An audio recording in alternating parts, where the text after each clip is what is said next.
श्री शिवाय नमस्तुभ्यम। आज सुनिए शिव महापुराण का अध्याय 24।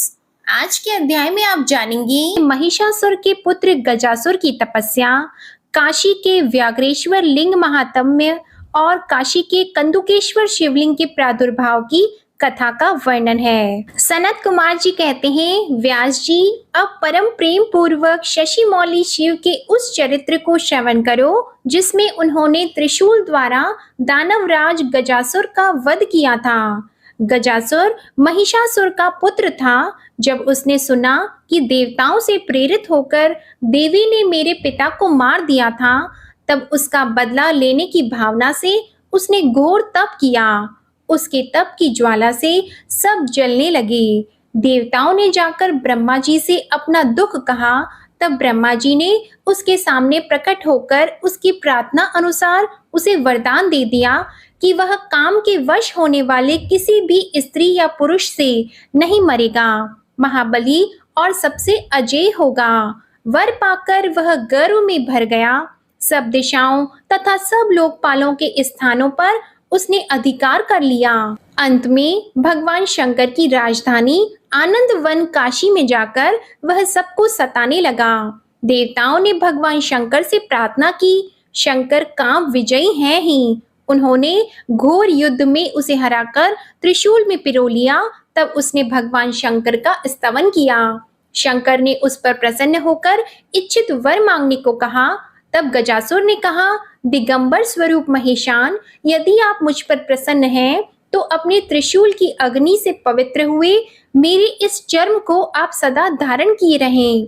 विभो, मैं पुण्य गंधों की निधि हूँ, इसलिए मेरा यह चर्म चिरकाल तक उग्र तप रूपी अग्नि की ज्वाला में पड़कर भी दग्ध नहीं हुआ है। दिगंबर, यदि मेरा यह चर्म पुण्यवान न होता तो रणागण में इसे आपके अंगों का संग कैसे प्राप्त होता। शंकर, यदि आप तुष्ट हैं तो मुझे एक दूसरा वर और दीजिए। वह यह है कि आज से आपका नाम कृतिवासा विख्यात हो जाए। सनत कुमार जी कहते हैं, मुने, गजासुर की बात को सुनकर भक्त वत्सल शंकर ने परम प्रसन्नता पूर्वक महिषासुर नंदन गज से कहा, तथास्तु, अच्छा ऐसा ही होगा। तदंतर प्रसन्न आत्मा भक्त प्रिय महिषान उस दानवराज गज से, जिसका मन भक्ति के कारण निर्मल हो गया था, पुनः बोले। ईश्वर ने कहा, दानवराज, तेरा यह पावन शरीर मेरे इस मुक्ति साधक क्षेत्र काशी में मेरे लिंग के रूप में स्थित हो जाए। इसका नाम कृतिवासेश्वर होगा। यह समस्त प्राणियों के लिए मुक्तिदाता, महान पातकों का विनाशक, संपूर्ण लिंगों में शिरोमणि और मोक्षप्रद होगा। यों कहकर देवेश्वर दिगंबर शिव ने गजासुर के उस विशाल चर्म को लेकर ओढ़ लिया। मुनीश्वर, उस दिन बहुत बड़ा उत्सव मनाया गया। काशी निवासी सारी जनता तथा प्रमथगण हर्षमग्न हो गए। विष्णु, ब्रह्मा आदि देवताओं का मन हर्ष से परिपूर्ण हो गया। वे हाथ जोड़कर महेश्वर को नमस्कार करके उनकी स्तुति करने लगे। सनत कुमार जी कहते हैं, व्यास जी अब मैं चंद्रमौली के उस चरित्र का वर्णन करूंगा जिसमें शंकर जी ने दुंदुभि निहात नामक दैत्य को मारा था। तुम सावधान होकर श्रवण करो।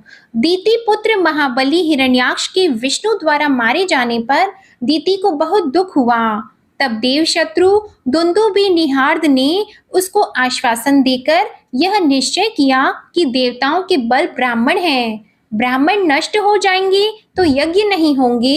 यज्ञ न होने पर देवता आहार न पाने से निर्बल हो जाएंगे। तब मैं उन पर सहज ही विजय पालूंगा। यह विचार करके वह ब्राह्मणों को मारने लगा। ब्राह्मणों का प्रधान स्थान वाराणसी है। यह सोचकर वह काशी पहुंचा और वन में वंचर बनकर समिधा लेते हुए, जल में जलचर बनकर स्नान करते हुए और रात में व्याघ्र बनकर सोते हुए ब्राह्मणों को खाने लगा। एक बार शिवरात्रि के अवसर पर एक भक्त अपनी पर्णशाला में देवाधिदेव शंकर का पूजन करके ध्यानस्थ बैठा था। बलाभिमानी दैत्यराज दुंदुभि निहात ने व्याघ्र का रूप धारण करके उसे खा जाने का विचार किया। परंतु वह भक्त दृढ़ चित्त से शिव दर्शन की लालसा लेकर ध्यान में तल्लीन हो रहा था। इसके लिए उसने पहले से ही मंत्र रूपी अस्त्र का विन्यास कर लिया था। इस प्रकार वह दैत्य उस पर आक्रमण करने में समर्थ न हो सका। इधर सर्वव्यापी भगवान शंभु को उस दुष्ट रूप वाले दैत्य के अभिप्राय का पता लग गया। तब शंकर भगवान ने उसे मार डालने का विचार किया। इतने में ज्यों ही उस दैत्य ने व्याघ्र रूप से उस भक्त को अपना ग्रास बनाना चाहा, त्यों ही जगत की रक्षा के लिए मणि स्वरूप तथा भक्त रक्षण में कुशल बुद्धि वाले त्रिलोचन भगवान शंकर वहां प्रकट हो गए और उसे बगल में दबोचकर उसके सिर पर वज्र से भी कठोर घूंसे से प्रहार किया। उस मुष्टि प्रहार से तथा कांख में दबोचने से वह व्याघ्र अत्यंत व्यथित हो गया और अपनी दहाड़ से पृथ्वी तथा आकाश को कपाता हुआ मृत्यु का ग्रास बन गया। उस भयंकर शब्द को सुनकर तपस्वियों का हृदय कांप उठा। वे रात में ही उस शब्द का अनुसरण करते हुए उस स्थान पर आ पहुंचे। वहां परमेश्वर शिव को बगल में उस पापी को दबाए हुए देखकर सब लोग उनके चरणों में पड़ गए और जय जयकार करते हुए उनकी स्तुति करने लगे। फिर महेश्वर ने कहा, जो मनुष्य यहाँ आकर श्रद्धा पूर्वक मेरे इस रूप का दर्शन करेगा, निसंदेह मैं उसके सारे उपद्रवों को नष्ट कर दूंगा। जो मानव मेरे इस चरित्र को सुनकर और हृदय में मेरे इस लिंग का स्मरण करके संग्राम में प्रवेश करेगा, उसे अवश्य विजय की प्राप्ति होगी। मुने, जो मनुष्य व्याघ्रेश्वर के प्राकट्य से संबंध रखने वाले इस परम उत्तम चरित्र को सुनेगा अथवा दूसरों को सुनाएगा, पढ़ेगा या पढ़ाएगा, वह अपनी समस्त मनोवांछित वस्तुओं को प्राप्त कर लेगा और अंत में संपूर्ण दुखों से रहित होकर मोक्ष का भागी होगा। शिवलीला संबंधी अमृतमय अक्षरों से परिपूर्ण यह अनुपम आख्यान स्वर्ग, यश और आयु का देने वाला तथा पुत्र पौत्र की वृद्धि करने वाला है। सनत कुमार जी कहते हैं, व्यास जी, जिस प्रकार परमेश्वर शिव ने संकेत से दैत्य को लक्ष्य कराकर अपनी प्रिया द्वारा उसका वध कराया था, उनके उस चरित्र को तुम परम प्रेम पूर्वक श्रवण करो। विदल और उत्पल नामक दो महादैत्य थे। उन्होंने ब्रह्मा जी से किसी पुरुष के हाथ से न मरने का वर प्राप्त करके सब देवताओं को जीत लिया था। तब देवताओं ने ब्रह्मा जी के पास जाकर अपना दुख सुनाया। उनकी कष्ट कहानी को सुनकर ब्रह्मा जी ने उनसे कहा, तुम लोग शिवा सहित शिव का आदर पूर्वक स्मरण करके धैर्य धारण करो। वे दोनों दैत्य निश्चय ही देवी के हाथों मारे जाएंगे। शिवा सहित शिव परमेश्वर कल्याणकर्ता और भक्त वत्सल हैं। वे शीघ्र ही तुम लोगों का कल्याण करेंगे। सनत कुमार जी कहते हैं, मुने, देवों से यों कहकर ब्रह्मा जी शिव का स्मरण करते हुए मौन हो गए। तब देवगण भी आनंदित होकर अपने अपने धाम को लौट गए। एक समय नारद जी के द्वारा पार्वती के सौंदर्य की प्रशंसा सुनकर वे दोनों दैत्य उनका अपहरण करने की बात सोचने लगे और पार्वती जी जहां गेंद उछाल रही थी वहीं वे जाकर आकाश में विचरने लगे। वे दोनों घोर दुराचारी थे। उनका मन अत्यंत चंचल हो रहा था। वे गणों का रूप धारण करके अंबिका के निकट आए। तब दुष्टों का संहार करने वाले शिव ने अवहेलना पूर्वक उनकी ओर देखकर उनके नेत्रों से प्रकट हुई चंचलता के कारण तुरंत उन्हें पहचान लिया। फिर तो सर्वस्वरूपी महादेव ने दुर्गति नाशिनी दुर्गा को कटाक्ष द्वारा सूचित कर दिया कि ये दोनों दैत्य हैं, गण नहीं है। तात तब पार्वती अपने स्वामी महाकौतुकी परमेश्वर शंकर के उस नेत्र संकेत को समझ गई। तदंतर सर्वज्ञ शिव की अर्धांगिनी पार्वती ने उस संकेत को समझकर उसी गेंद से एक साथ ही उन दोनों पर चोट की। तब महादेवी की गेंद से आहत होकर वे दोनों महाबली दुष्ट दैत्य चक्कर काटते हुए उसी प्रकार भूतल पर गिर पड़े, जैसे वायु के झोंके से चंचल होकर दो पके हुए ताड़ के फल अपनी डंठल से टूटकर गिर पड़ते हैं, अथवा जैसे वज्र के आघात से महागिरी के दो शिखर ढह जाते हैं। इस प्रकार अकार्य करने के लिए उद्यत उन दोनों महादैत्यों को धराशायी करके वह गेंद लिंग रूप में परिणत हो गया। समस्त दुष्टों का निवारण करने वाला वह लिंग कंदुकेश्वर के नाम से विख्यात हुआ और ज्येष्ठेश्वर के समीप स्थित हो गया। काशी में स्थित कंदुकेश्वर लिंग दुष्टों का विनाशक, भोग मोक्ष का प्रदाता और सर्वदा सत्पुरुषों की समस्त कामनाओं को पूर्ण करने वाला है। जो मनुष्य इस अनुपम आख्यान को हर्ष पूर्वक सुनता, सुनाता अथवा पढ़ता है, उसे भय का दुख नहीं होता। वह इस लोक में नाना प्रकार के संपूर्ण उत्तमोत्तम सुखों को भोगकर अंत में देव दुर्लभ दिव्य गति को प्राप्त कर लेता है। ब्रह्मा जी कहते हैं, मुनि सत्तम, मैंने तुमसे रुद्र संहिता के अंतर्गत इस युद्ध खंड का वर्णन कर दिया। यह खंड संपूर्ण मनोरथों का फल प्रदान करने वाला है। इस प्रकार मैंने पूरी की पूरी रुद्र संहिता का वर्णन कर दिया है। यह शिव जी को सदा परम प्रिय है और भुक्ति मुक्ति रूप का फल प्रदान करने वाली है। सूत जी कहते हैं, इस प्रकार शिवानुगामी ब्रह्मपुत्र नारद शंकर के उत्तम यश को तथा शिव शतनाम को सुनकर कृतार्थ हो गए। यह मैंने संपूर्ण चरित्रों में प्रधान तथा कल्याणकारक यह ब्रह्मा और नारद का संवाद पूर्ण रूप से कह दिया। अब तुम्हारी और क्या सुनने की इच्छा है? रुद्र संहिता का युद्ध खंड यहाँ संपूर्ण होता है। अब आप सुनेंगे शतरुद्र संहिता का यह अध्याय, जिसमें शिवजी के सद्योजात, वामदेव, तत्पुरुष, अघोर और ईशान नामक 5 अवतारों का वर्णन, जो परमानंदमय हैं, जिनकी लीलाएं अनंत हैं, जो ईश्वरों के भी ईश्वर, सर्वव्यापक, महान गौरी के प्रियतम तथा स्वामी कार्तिक और विघ्नराज गणेश को उत्पन्न करने वाले हैं, उन आदिदेव शंकर की मैं वंदना करता हूँ। शौनक जी ने इस प्रकार भगवान की स्तुति करते हुए कहा, हे महाभाग सूत जी, आप तो पुराणकर्ता व्यास जी के शिष्य तथा ज्ञान और दया की निधि हैं। अतः अब आप शंभु के उन अवतारों का वर्णन कीजिए जिनके द्वारा उन्होंने सत्पुरुषों का कल्याण किया है। सूत जी बोले, शौनक जी, आप तो मननशील व्यक्ति हैं, अतः अब मैं आपसे शिव जी के उन अवतारों का वर्णन करता हूँ। आप अपनी इंद्रियों को वश में करके सद्भक्ति पूर्वक मन लगाकर आप श्रवण कीजिए। मुने, पूर्व काल में सनत कुमार जी ने नंदीश्वर से, जो सत्पुरुषों की गति तथा शिव स्वरूप ही है, यही प्रश्न किया था। उस समय नंदीश्वर ने शिव जी का स्मरण करते हुए उन्हें यो उत्तर दिया था। नंदीश्वर ने कहा, मुने, यो तो सर्वव्यापी सर्वेश्वर शिव के कल्प कल्पांतरों में असंख्य अवतार हुए हैं, तथापि इस समय मैं अपनी बुद्धि के अनुसार उनमें से कुछ का वर्णन करता हूँ। 19वां कल्प, जो श्वेत लोहित नाम से विख्यात है, उसमें शिव जी का सद्योजात नामक अवतार हुआ था। वह उनका प्रथम अवतार भी कहलाता है। उस कल्प में जब ब्रह्मा पर ब्रह्मा का ध्यान कर रहे थे, उसी समय एक श्वेत और लोहित वर्ण वाला शिखाधारी कुमार उत्पन्न हुआ। उसे देखकर ब्रह्मा ने मन ही मन विचार किया। जब उन्हें यह ज्ञात हो गया कि यह पुरुष ब्रह्मा रूपी परमेश्वर है, तब उन्होंने अंजलि बांधकर उसकी वंदना की। फिर जब भुवनेश्वर ब्रह्मा को पता लग गया कि यह सद्योजात कुमार शिव ही है, तब उन्हें महान हर्ष हुआ। वे अपनी सद्बुद्धि से बारंबार उस पर ब्रह्मा का चिंतन करने लगे। ब्रह्मा जी ध्यान कर ही रहे थे कि वहां श्वेत वर्ण वाले 4 यशस्वी कुमार प्रकट हो गए।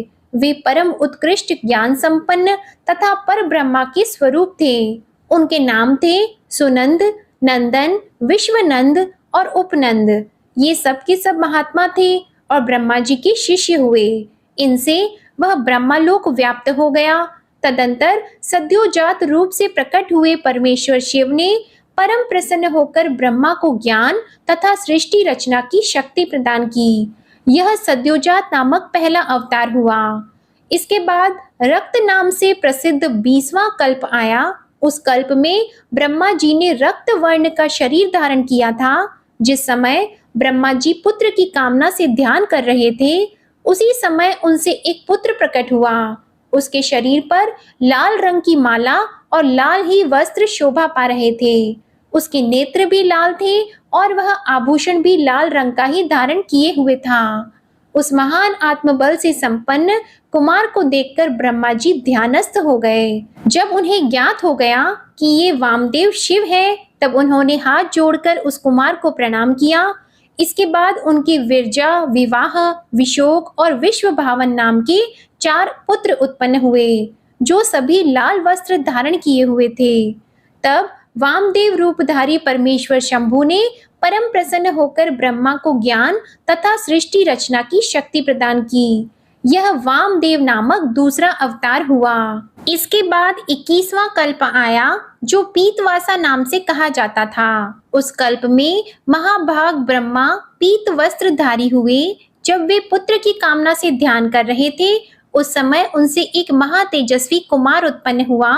उस प्रौढ़ कुमार की भुजाएं विशाल थी और उसके शरीर पर पीतांबर झलमिला रहा था। उस ध्यानमग्न बालक को देखकर ब्रह्मा जी ने अपनी बुद्धि के बल से उसे तत्पुरुष शिव समझा। तब उन्होंने ध्यान युक्त चित्त से संपूर्ण लोकों द्वारा नमस्कृत महादेवी शांकरी गायत्री तत्पुरुषाय विद्महे महादेवाय धीमहि का जप करके उन्हें नमस्कार किया। इससे महादेव जी प्रसन्न हो गए। तत्पश्चात उनके पार्श्व भाग से पीत वस्त्रधारी दिव्य कुमार प्रकट हुए। वे सब के सब योग मार्ग के प्रवर्तक हुए। यह तत्पुरुष नामक तीसरा अवतार हुआ। इसके बाद स्वयंभू ब्रह्मा के उस पीत वर्ण नामक कल्प के बीत जाने पर पुनः दूसरा कल्प प्रवृत्त हुआ। उसका नाम शिव था। जब एक कार्णव की दशा में 1 सहस्त्र दिव्य वर्ष व्यतीत हो गए, तब ब्रह्मा जी प्रजाओं की सृष्टि करने की इच्छा से दुखी होकर विचार करने लगे। उस समय उन महातेजस्वी ब्रह्मा के समक्ष एक कुमार उत्पन्न हुआ। उस महापराक्रमी बालक के शरीर का रंग काला था। वह अपने तेज से उद्यप्त हो रहा था तथा काला वस्त्र, काली पगड़ी और काला यज्ञोपवीत धारण किए हुए था। उसका मुकुट भी काला था और स्नान के पश्चात अनुलेपन चंदन भी काले रंग का ही था। उस भयंकर पराक्रमी महामनस्वी देव देवेश्वर अलौकिक कृष्ण पिंगल वर्ण वाले अघोर को देखकर ब्रह्मा जी ने उनकी वंदना की। इसके पश्चात ब्रह्मा जी उन भक्त वत्सल अविनाशी अघोर को ब्रह्मा रूप समझकर इष्ट वचनों द्वारा उनकी स्तुति करने लगे। तब उनके पार्श्व भाग से कृष्ण वर्ण वाले तथा काले रंग का अनुलेपन धारण किए हुए 4 महामनस्वी कुमार उत्पन्न हुए। वे सब के सब परम तेजस्वी, अव्यक्त नामा तथा शिव सरीखे रूप वाले थे। उनके नाम थे कृष्ण, कृष्ण शिख, कृष्णास्य और कृष्ण कृष्णांधक। इस प्रकार उत्पन्न होकर इन महात्माओं ने ब्रह्मा जी की सृष्टि रचना के निमित्त महान अद्भुत घोर नामक योग का प्रचार किया। यह अघोर नामक चौथा अवतार हुआ। मुनीश्वरों, तदंतर ब्रह्मा का दूसरा कल्प प्रारंभ हुआ। वह परम अद्भुत था और विश्व रूप नाम से विख्यात था। उस कल्प में जब ब्रह्मा जी पुत्र की कामना से मन ही मन शिव जी का ध्यान कर रहे थे, उसी समय महान सिंहनाद करने वाली विश्वरूपा सरस्वती प्रकट हुई तथा उसी प्रकार परमेश्वर भगवान ईशान प्रादुर्भूत हुए, जिनका वर्ण शुद्ध स्फटिक के समान उज्जवल था और जो समस्त आभूषणों से विभूषित थे। उन अजन्मा, सर्वव्यापी, सर्व अंतर्यामी, सब कुछ प्रदान करने वाले, सर्वस्वरूप, सुंदर रूप वाले और अरूप ईशान को देखकर ब्रह्मा जी ने उन्हें प्रणाम किया। तब शक्ति सहित विभु ईशान ने भी ब्रह्मा को सन्मार्ग का उपदेश देकर 4 सुंदर बालकों की कल्पना की। उन उत्पन्न हुए शिशुओं का नाम था जटी, मुंडी, शिखंडी और अर्धमुंड। वे योग अनुसार सधर्म का पालन करके योग गति को प्राप्त हो गए। यह ईशान नामक 5वां अवतार हुआ। सर्वज्ञ सनत कुमार जी, इस प्रकार मैंने जगत की हित कामना से सद्योजात आदि अवतारों का प्राकट्य संक्षेप से वर्णन किया है। उनका वह सारा लोक हितकारी व्यवहार तथ्य रूप से ब्रह्मांड में वर्तमान है। महेश्वर की ईशान, पुरुष, घोर, वामदेव और ब्रह्मा, ये 5 मूर्तियां विशेष रूप से प्रसिद्ध हैं। इनमें ईशान, जो शिव स्वरूप तथा सबसे बड़ा है, पहला कहा जाता है। वह साक्षात प्रकृति के भोक्ता क्षेत्र में निवास करता है। शिव जी का दूसरा स्वरूप तत्पुरुष नाम से विख्यात है। वह गुणों के आश्रय रूप तथा भोग्य सर्वज्ञ में अधिष्ठित है। पिनाकधारी शिव का जो अघोर नामक तीसरा स्वरूप है, वह धर्म के लिए अंगों सहित बुद्धि तत्व का विस्तार करके अंदर विराजमान रहता है। वामदेव नाम वाला शंकर का चौथा स्वरूप अहंकार का अधिष्ठान है। वह सदा अनेकों प्रकार का कार्य करता रहता है।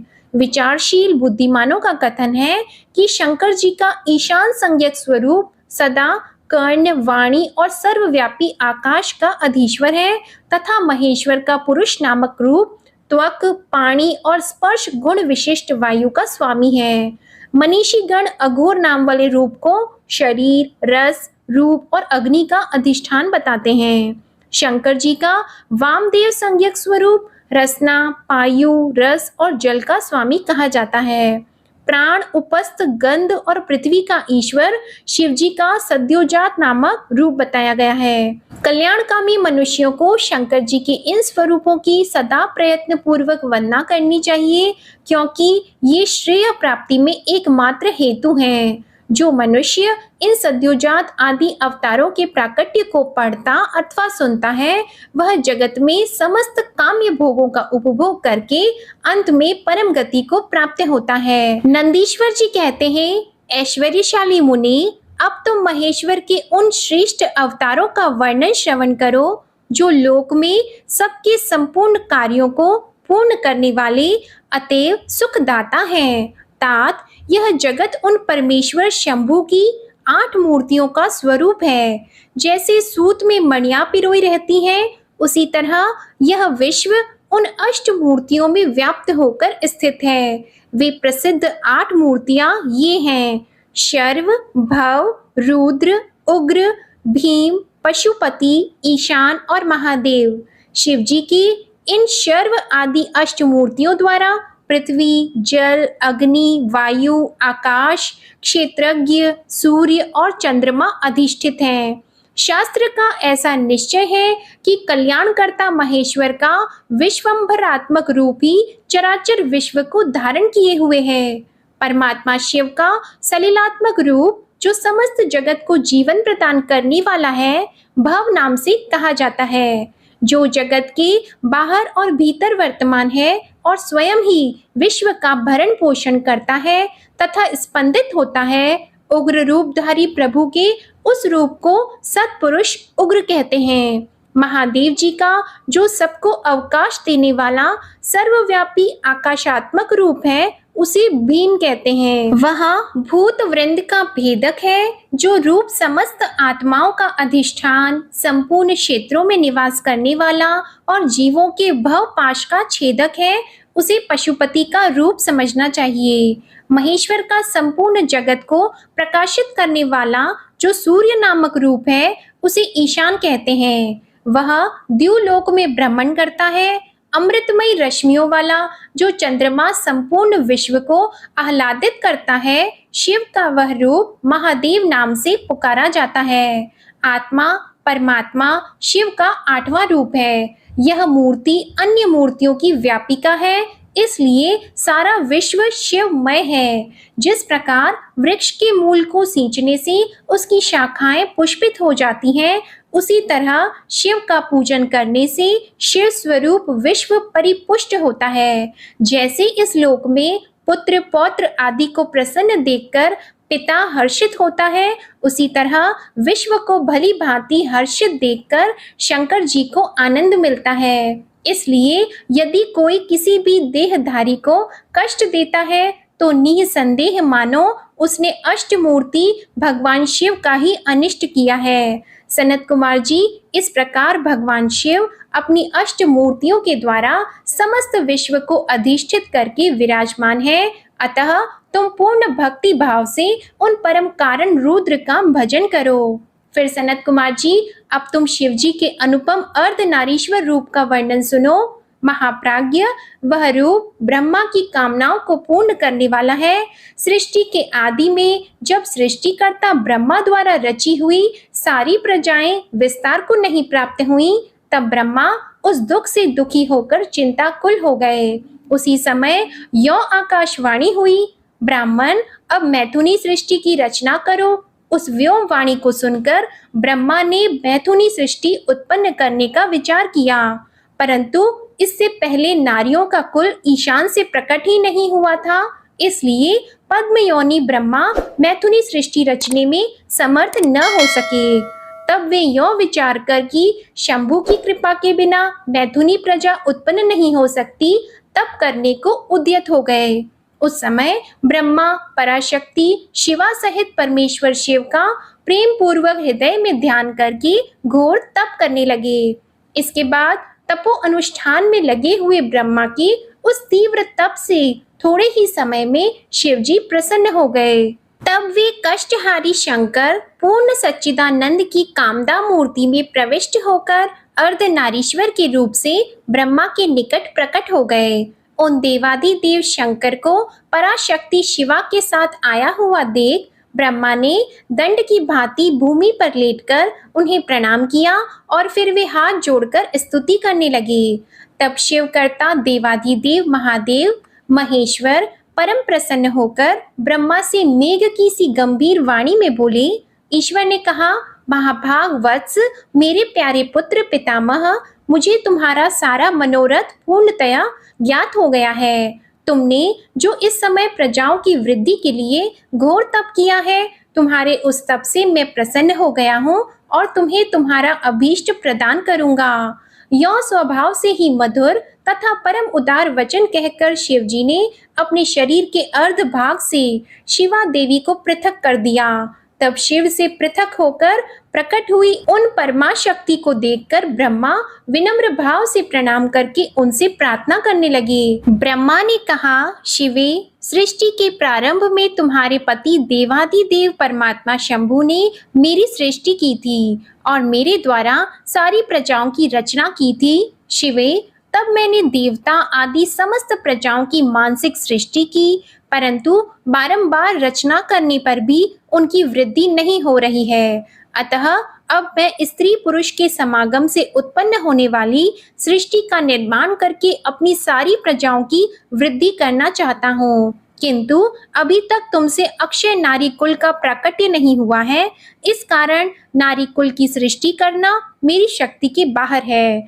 चूंकि सारी शक्तियों का उद्गम स्थान तुम ही हो, इसलिए मैं तुम अखिलेश्वरी परमा शक्ति से प्रार्थना करता हूँ। शिवे, मैं तुम्हें नमस्कार करता हूँ। तुम मुझे नारी कुल की सृष्टि करने के लिए शक्ति प्रदान करो, क्योंकि शिव प्रिय, इसी को तुम चराचर जगत की उत्पत्ति का कारण समझो। वरदेश्वरी, मैं तुमसे एक और वर की याचना करता हूँ। जगन्माता, कृपा करके उसे भी मुझे दीजिए। मैं तुम्हारे चरणों में नमस्कार करता हूँ। वह वर यह है, सर्वव्यापिनी जगत जननी, तुम चराचर जगत की वृद्धि के लिए अपने एक सर्व समर्थ रूप से मेरे पुत्र दक्ष की पुत्री हो जाओ।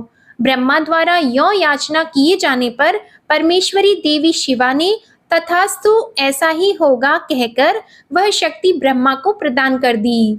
सुतराम जगन्मयी शिव शक्ति शिवा देवी ने अपनी बाहों के मध्य भाग से अपने ही समान प्रभा वाली एक शक्ति की रचना की। उस शक्ति को देखकर देव श्रेष्ठ भगवान शंकर, जो लीलाकारी, कष्टहारी और कृपा की सागर हैं, हंसते हुए जगदम्बिका से बोले। शिवजी ने कहा, देवी, परमेष्ठी ब्रह्मा ने तपस्या द्वारा तुम्हारी आराधना की है, अतः अब तुम उन पर प्रसन्न हो जाओ और उनका सारा मनोरथ पूर्ण करो। तब शिवा देवी ने परमेश्वर शिव की उस आज्ञा को सिर झुकाकर ग्रहण किया और ब्रह्मा के कथन अनुसार दक्ष की पुत्री होना स्वीकार कर लिया। मुने, इस प्रकार शिवा देवी ब्रह्मा को अनुपम शक्ति प्रदान करके शंभु के शरीर में प्रविष्ट हो गईं। इसके पश्चात भगवान शंकर भी तुरंत ही अंतर ध्यान हो गए। तभी से इस लोक में स्त्री भाग की कल्पना हुई और मैथुनी सृष्टि चल पड़ी। इससे ब्रह्मा को महान आनंद प्राप्त हुआ।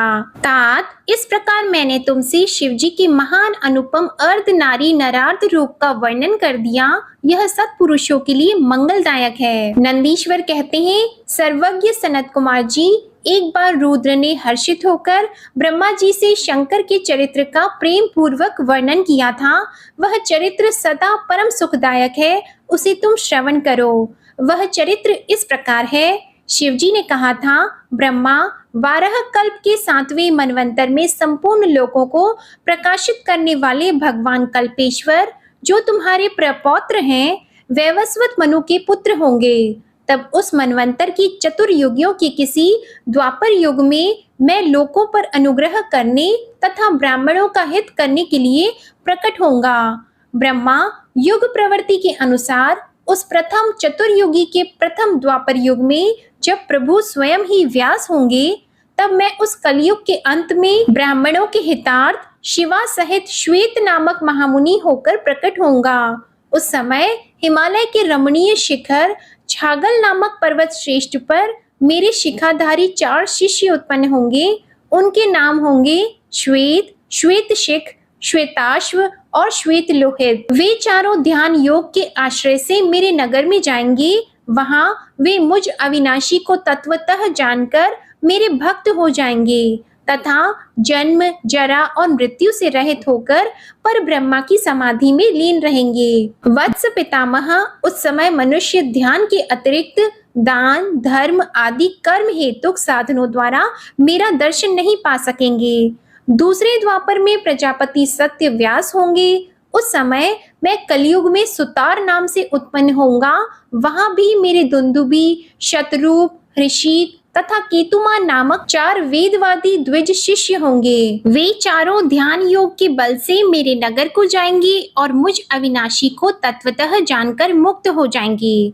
तीसरे द्वापर में जब भार्गव नामक व्यास होंगे, तब मैं भी नगर के निकट ही दमन नाम से प्रकट होऊंगा। उस समय भी मेरे विशोक, विशेष, विपाप और पापनाशन नामक 4 पुत्र होंगे। चतुरानन, उस अवतार में मैं शिष्यों को साथ लेकर व्यास की सहायता करूंगा और उस कलयुग में निवृत्ति मार्ग को सुदृढ़ बनाऊंगा। चौथे द्वापर में जब अंगिरा व्यास कहे जाएंगे, उस समय मैं सुहोत्र नाम से अवतार लूंगा। उस समय भी मेरे 4 योग साधक महात्मा पुत्र होंगे। ब्रह्मा, उनके नाम होंगे सुमुख, दुर्मुख, दुर्दम और दुरतिक्रम। उस अवसर पर भी इन शिष्यों के साथ मैं व्यास की सहायता में लगा रहूंगा। 5वें द्वापर में सविता व्यास नाम से कही जाएंगी। तब मैं कंक नामक महातपस्वी योगी होऊंगा। ब्रह्मा, वहां भी मेरे 4 योग साधक महात्मा पुत्र होंगे। उनके नाम बताता हूँ, सुनो। सनक, सनातन, प्रभावशाली सनंदन और सर्वव्यापक निर्मल तथा अहंकार रहित सनत कुमार। उस समय भी कंक नामधारी मैं सविता नामक व्यास का सहायक बनूंगा और निवृत्ति मार्ग को बढ़ाऊंगा। पुनः छठे द्वापर के प्रवृत्त होने पर जब मृत्यु लोक कारक व्यास होंगे और वेदों का विभाजन करेंगे, उस समय भी मैं व्यास की सहायता करने के लिए लोकाक्षी नाम से प्रकट होऊंगा और निवृत्ति पथ की उन्नति करूंगा। वहां भी मेरे 4 दृढ़वर्ती शिष्य होंगे। उनके नाम होंगे सुधामा, विरजा, संजय और विजय। विधे, 7वें द्वापर के आरंभ में जब शतक्रतु नामक व्यास होंगे, उस समय भी मैं योग मार्ग में परम निपुण जैगीशव्य नाम से प्रकट होऊंगा और काशीपुरी में गुफा के अंदर दिव्य देश में कुशासन पर बैठकर योग को सुदृढ़ बनाऊंगा तथा शतक्रतु नामक व्यास की सहायता और संसार भय से भक्तों का उद्धार करूंगा। उस युग में भी मेरे सारस्वत, योगीश, मेघवाह और सुवाहन नामक 4 पुत्र होंगे। 8वें द्वापर के आने पर मुनिवर वशिष्ठ वेदों का विभाजन करने वाले वेद व्यास होंगे। योग वित्तम, उस युग में भी मैं दधिवाहन नाम से अवतार लूंगा और व्यास की सहायता करूंगा। उस समय कपिल, आसुरी, पंचशिख और शाल्बल नाम वाले मेरे 4 योगी पुत्र उत्पन्न होंगे जो मेरे ही समान होंगे। ब्रह्मा, नवी चतुर्युगी के द्वापर युग में मुनि श्रेष्ठ सारस्वत व्यास नाम से प्रसिद्ध होंगे। उन व्यास के निवृत्ति मार्ग की वृद्धि के लिए ध्यान करने पर मैं ऋषभ नाम से अवतार लूंगा। उस समय पाराशर, गर्ग, भार्गव और गिरीश नाम के 4 महायोगी मेरे शिष्य होंगे। प्रजापति, उनके सहयोग से मैं योग मार्ग को सुदृढ़ बनाऊंगा। सन मुनि, इस प्रकार मैं व्यास का सहायक बनूंगा। ब्रह्मा, उसी रूप से मैं बहुत से दुखी भक्तों पर दया करके उनका भव सागर से उद्धार करूंगा। मेरा वह ऋषभ नामक अवतार योग मार्ग का प्रवर्तक, सारस्वत व्यास के मन को संतोष देने वाला और नाना प्रकार से रक्षा करने वाला होगा।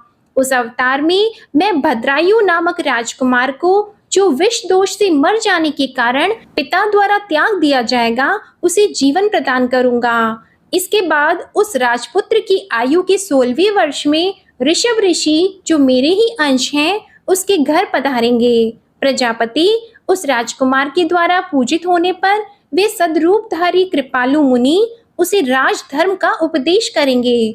इसके पश्चात वे दीन वत्सल मुनि हर्षित चित्त से उसे दिव्य कवच, शंख और संपूर्ण शत्रुओं का विनाश करने वाला एक चमकीला खड्ग प्रदान करेंगे। फिर कृपा पूर्वक उसके शरीर पर भस्म लगाकर उसे 12,000 हाथियों का बल भी देंगे।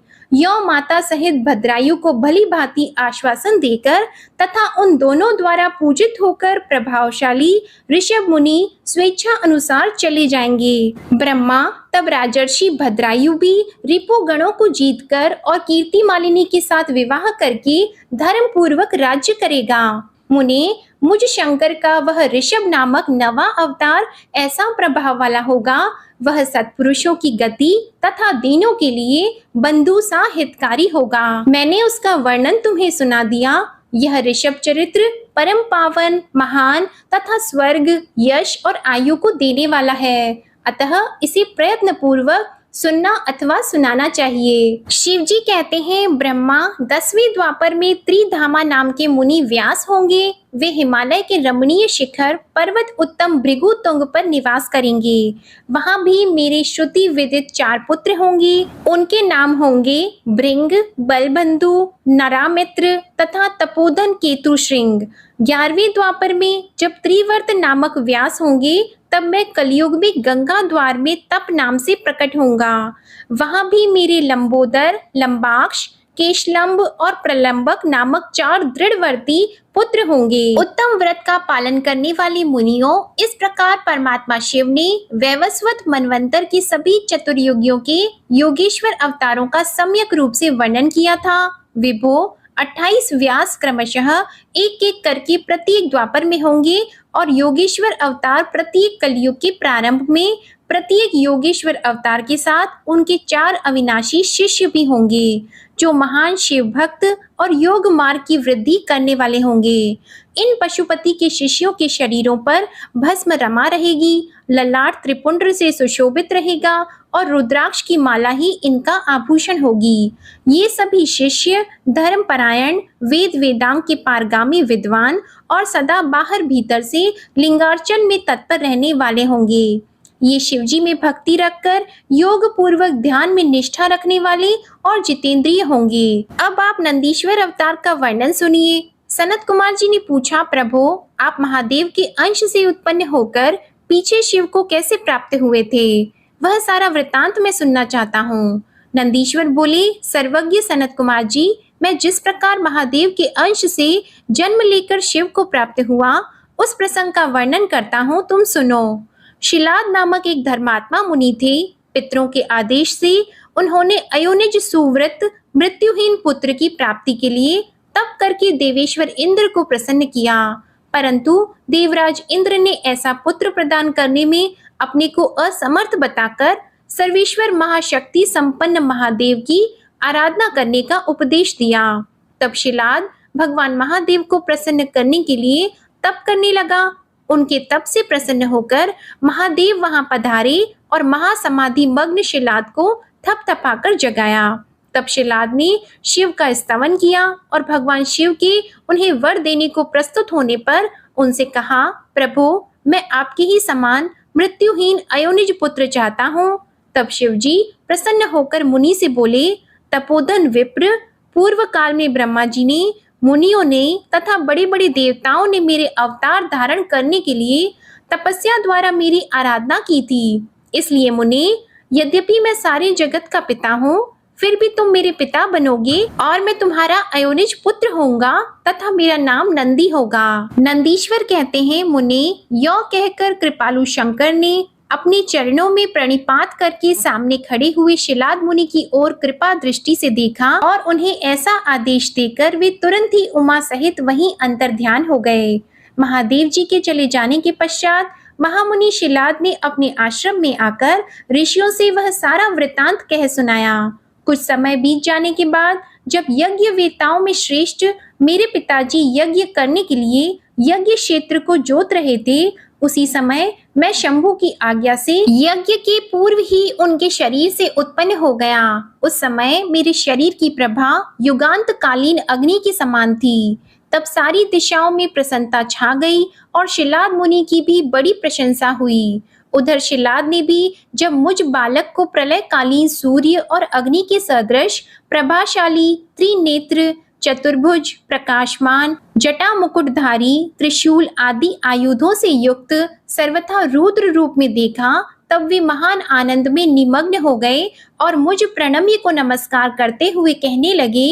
शिलाद बोले, सुरेश्वर, चूंकि तुमने नंदी नाम से प्रकट होकर मुझे आनंदित किया है, इसलिए मैं तुम आनंदमय जगदीश्वर को नमस्कार करता हूँ। नंदीश्वर जी कहते हैं, मुने, इसके बाद जैसे निर्धन की निधि प्राप्त हो जाने से प्रसन्नता होती है, उसी प्रकार मेरी प्राप्ति से हर्षित होकर पिताजी ने महेश्वर की भली भांति वंदना की और फिर मुझे लेकर वे शीघ्र ही अपनी पर्णशाला को चल दिए। महामुने, जब मैं शिलाद की कुटिया में पहुंच गया, तब मैंने अपने उस रूप का परित्याग करके मनुष्य रूप धारण कर लिया। तदंतर शालंकाय नंदन पुत्र वत्सल शिलाद ने मेरे जात कर्म आदि सभी संस्कार संपन्न किए। फिर 5वें वर्ष में पिताजी ने मुझे सांगोपांग संपूर्ण वेदों का तथा अन्य अन्य शास्त्रों का भी अध्ययन कराया। 7वां वर्ष पूरा होने पर शिवजी की आज्ञा से मित्र और वरुण नाम के मुनि मुझे देखने के लिए पिताजी के आश्रम पर पधारे।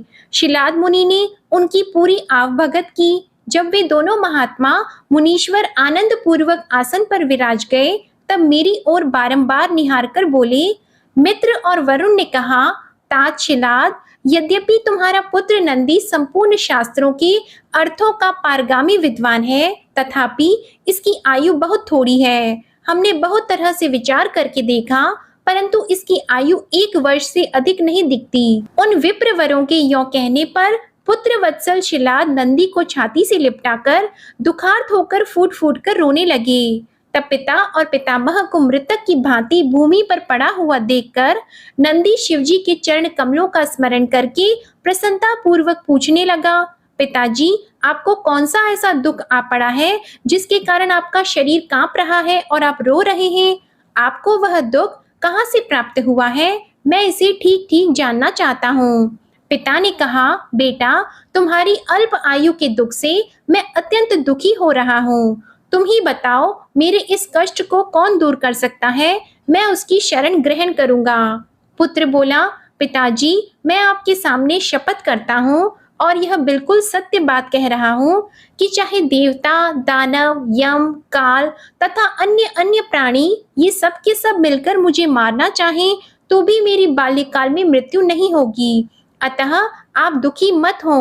पिता ने पूछा, मेरे प्यारे लाल, तुमने ऐसा कौन सा तप किया है? तुम्हें कौन सा ऐसा ज्ञान, योग या ऐश्वर्य प्राप्त है जिसके बल पर तुम इस दारुण दुख को नष्ट कर दोगी? तब पुत्र ने कहा, तात, मैं न तो तप से मृत्यु को हटाऊंगा और न विद्या से। मैं महादेव जी के भजन से मृत्यु को जीत लूंगा। इसके अतिरिक्त अन्य कोई उपाय नहीं है। नंदीश्वर जी कहते हैं, मुने, यों कहकर मैंने सिर झुकाकर पिताजी के चरणों में प्रणाम किया और फिर उनकी प्रदक्षिणा करके उत्तम वन की राह ली। ओम नमः शिवाय। आज की कथा समाप्त होती है। इसके आगे का वृतांत आप अगले अध्याय में सुनिएगा। आपको ये कथा पसंद आए तो वीडियो को लाइक कीजिएगा, शेयर कीजिएगा, कमेंट में भगवान भोलेनाथ जी की जय लिखिएगा और चैनल को जरूर सब्सक्राइब कीजिएगा। इसी के साथ आज आप हमारे चैनल पर सावन मास महात्म्य की कथा और बुधवार की व्रत कथा भी जरूर सुनिएगा। ओम नमः शिवाय।